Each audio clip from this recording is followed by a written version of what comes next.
అవును. అదెవరు ప్రభుత్వం ఎవరు ఇవ్వడానికి నా ఇష్టం అంటావా నీ కులం తరపున? అలా అయితే ఎవరికి నచ్చిన క్యాస్ట్ పెట్టుకుంటారు. అదే కదా అడిగేదానికి ఏం లేదు, చెప్తున్నాను కదా. వితండవాదం చేయడానికి ఏమైనా ఉంటది.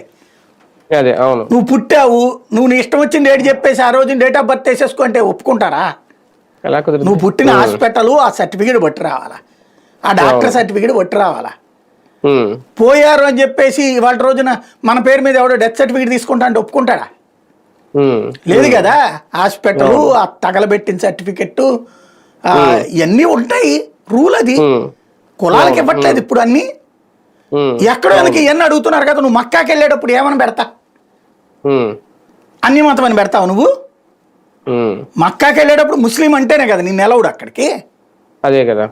మరి ఏ కోణంలో నుంచి వచ్చింది అక్కడ? అక్కడ లేదు ఇక్కడ.